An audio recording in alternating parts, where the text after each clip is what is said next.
देखिए, आज की वीडियो में बात करेंगे अपन एमपी बोर्ड के सेकंड बोर्ड एग्जामिनेशन के बारे में। वैसे तो बात करने को कुछ बचा नहीं है क्योंकि आपके एग्जाम भी खत्म हो गए हैं, आप सभी का रिजल्ट भी अनाउंस हो गया है।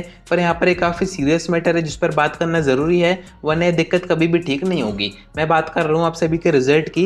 एमपी बोर्ड ने 10th और 12th दोनों के सेकंड बोर्ड एग्जामिनेशन का रिजल्ट डिफरेंट डेट्स पर अनाउंस किया है, पर दोनों ही बच्चों को दिक्कत एक ही जैसी हो रही है। काफ़ी बच्चों का कहना भी था, कमेंट्स भी आ रहे थे, मैसेज भी आए थे मेरे पास कि हमारे बोर्ड एग्जामिनेशन के मार्क्स अपडेट हुए ही नहीं। यानी कि जो मार्क्स हमें फर्स्ट में दिए गए थे, फर्स्ट में वो फेल थे, तो सेकंड का जो रिजल्ट आया है उसमें भी as it is same to same marks दिए गए हैं। फर्स्ट में फेल थे तो सेकंड में भी हमें फेल ही किया गया है, कॉपी चेकिंग ठीक से नहीं हुई है। तो काफ़ी सीरियस मैटर है, एक अपडेट भी सामने आ रही है एंड आगे आप क्या कर सकते हैं सब कुछ आपको बताता हूँ। वीडियो में एंड तक बने रहिए, नए तो सब्सक्राइब जरूर से कर दीजिएगा, नोटिफिकेशन आइकन ऑन करके रखिएगा। ऐसी इन्फॉर्मेटिव वीडियोस में आपको आगे प्रोवाइड करता रहूंगा। अब देखिए, फर्स्ट में आपको ये अपडेट दिखा देता हूँ, रिसेंट में ये आई थी, इसमें सेम चीज कवर की जा रही है। यानी कि हेडिंग से आप समझ सकते हैं कि सेकंड बोर्ड एग्जामिनेशन की जो कॉपी चेकिंग हुई है उसमें यहाँ पर गड़बड़ी की गई है। किसकी तरफ से की गई है? तो एमपी बोर्ड का सिस्टम वैसे तो बेकार है, पर इतना बेकार होगा इसकी उम्मीद नहीं थी। जो टीचर्स थे उन्होंने प्रॉपर कॉपी चेकिंग की नहीं एंड आपको वही फर्स्ट बोर्ड एग्जामिनेशन के मार्क्स सेकंड में दे दिए। काफी सारे यहाँ पर केसेस आपको दिए गए, आप चाहें तो वीडियो पॉज करके पढ़ सकते हैं। यही बताया जा रहा है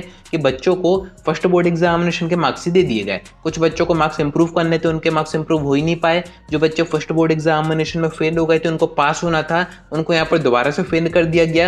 यानी कि आप समझ रहे हैं कि कितनी ज्यादा आपकी मेहनत यहाँ पर खराब हो रही है। मेहनत तो हो ही रही है, साथ में आपके पैसे खराब हो रहे हैं। इतना टाइम आपने दिया प्रिपरेशन में, इतने टाइम तक रुके रहे कि आगे आपका एडमिशन हो जाएगा, पर सारी चीजें यहाँ पर खराब हो गई हैं। अगर आपके भी कम मार्क्स आए, पेपर अच्छा करने के बाद भी आपको भी डाउट है कि कॉपी चेकिंग ठीक से नहीं हुई है, तो ऐसे में क्या ऑप्शन आपके पास है वो मैं आपको आगे बता देता हूँ, जिससे कि आपका टाइम बच जाए। वैसे तो देखिए, एमपी बोर्ड ने पूरा सेशन, यानी कि जो बच्चे भी सेकंड बोर्ड दे रहे थे उनका जो फ्यूचर है वो तो खराब कर ही दिया है, क्योंकि इतने कम टाइम में अभी आगे कुछ भी नहीं हो सकता है। बट फिर भी आपके पास कुछ ऐसी चीजें हैं जिससे आप एमपी बोर्ड को सबक सिखा सकते हैं। मैंने आपको बताया था कि सेकंड बोर्ड एग्जामिनेशन का रिजल्ट अनाउंस होगा तो उसके बाद आपके पास ऑप्शन रहेगा, आप अपनी कॉपी रिटोटल, साथ में जिस कॉपी में आप पेपर दे के आए थे, जो आंसर बुक थी, उसको भी आप घर पे मंगा सकते हैं। एंड ये आपको मंगानी चाहिए क्योंकि यहाँ पर आपके पास एक ही प्रूफ है कि हमने पेपर सही से ही किया था। अगर आप इसको मंगाते हैं 10 से 15 दिन में आपका रिटोटल, आपकी आंसर बुक आपके पास आई जाएगी। रिजल्ट भी आप चेक कर पाएंगे रिटोटल में कि मार्क्स आपके बढ़े या फिर नहीं बढ़े हैं।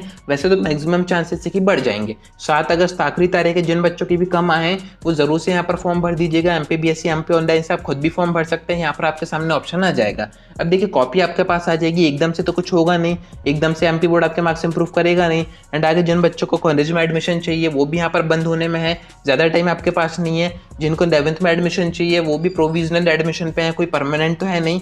तो ऐसे में कॉपी आपके पास जब आ जाएगी तो ऐसे में एमपी बोर्ड के ऊपर आप ऑब्जेक्शन उठा सकते हैं, यानी कि आप कोर्ट केस कर सकते हैं। किसी एडवोकेट से आप डिस्कस करके सारी चीज़ें दिखा के एमपी बोर्ड के ऊपर कोर्ट केस करते हैं तो ऐसे में पूरा कंपनसेशन तो आपको दिया ही जाएगा, साथ में आपकी जो मार्कशीट खराब की गई है एमपी बोर्ड की तरफ से वो भी इंप्रूव हो सकती है। यानी कि एक ही मौका आपके पास है, इसके अंदर कोई ऑप्शन नहीं है आपके पास। क्योंकि देखिए, यहाँ पर जो आपके डीयू होते हैं, एजुकेशन ऑफिसर होते हैं आपके डिस्ट्रिक्ट के, वहाँ पर आप जाके शिकायत तो कर ही सकते हैं, पर वो भी कुछ टाइम कंज्यूम करेंगे प्रोसेसिंग में, वहाँ तक एमपी बोर्ड तक बात जाएगी। वैसे तो जो अपडेट आ रही है, रिवर्स अपडेट आ रही है, वहाँ के डीओ को शिकायत की गई है कि काफ़ी सारे बच्चों के साथ ऐसा हुआ भी है। तो हो सकता है कि एमपी बोर्ड इसके ऊपर काम करे।